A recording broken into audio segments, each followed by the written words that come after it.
وبركاته يا أجمل أخوات ومتابعين في الدنيا. ربنا يديم الود والحب والتواصل بينا دايما. النهاردة الوجبة بتاعتنا هتكون بيتزا، حاجة خفيفة وسهلة. اللي عاوز طريقة يبقى يرجع للفيديوهات اللي قبل كده. قبل ما نبدأ شغل بنمسح الرخامة دي وتبقى زي الفل. هننزل نخرج الهواء منها كده، وبعدين هنفردها كلها.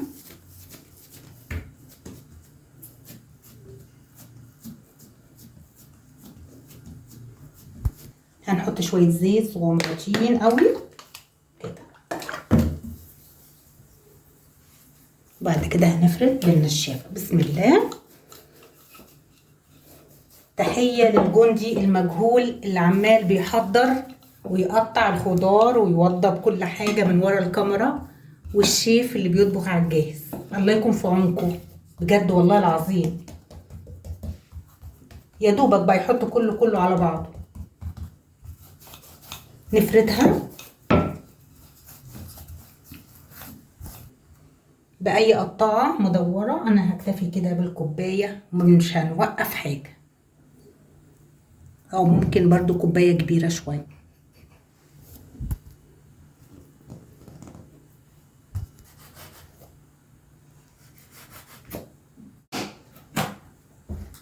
هندهن الصينية كلها.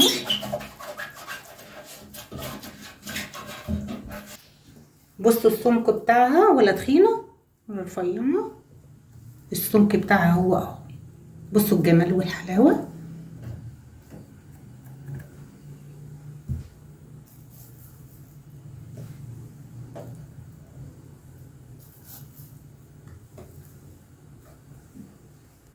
الصوص لازم يكون فيه شوية سوائل، ما تبقاش ناشفة.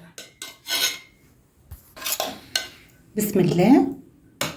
واو واو واو، جميلة جدا جدا، وريحة الصوص حلوة قوي قوي قوي. ارجعوا للفيديوهات القديمة بتاعة الصلصة للبيتزا.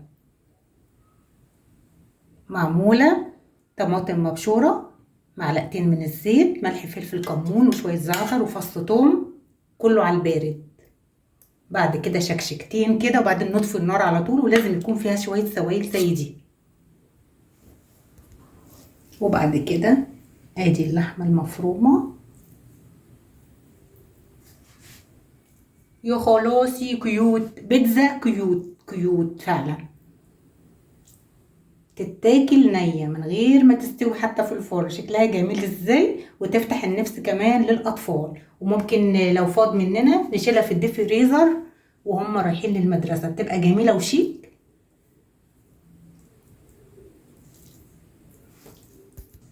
ما شاء الله، عملنا على قد حجم البيتزا بالظبط.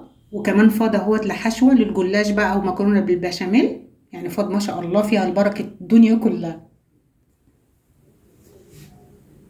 هنحط كده الجبن.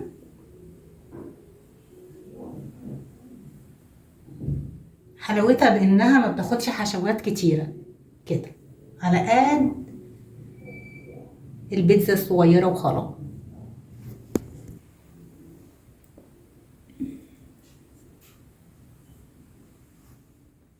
ما شاء الله عملنا كده، وفاض مننا كمان هنعينها في الديب فريزر. جبنا الرومي المبشورة برضو، علشان لو عملنا البيتزا كبيرة هتاخد حيز كبير، وكمان هتبقى الحشوة كبيرة، لكن خدت على قدها بالظبط. النار قايدة بقالها ربع ساعة بس، لازم يكون الفرن حامي. ما شاء الله هي خدت في الفرن ربع ساعة بالظبط. أخف أكلة ممكن تتاكل في أي لحظة. يعني دلوقتي الساعة 11:30 يعني بالليل، ممكن تتاكل في الغدا، ممكن تتاكل في العشاء.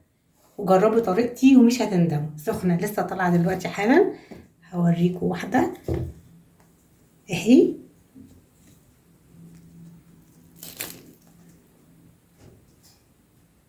اوعوا تنسوا اللايك والشير واشتراك في القناة. اشوفكم بكل خير يا رب.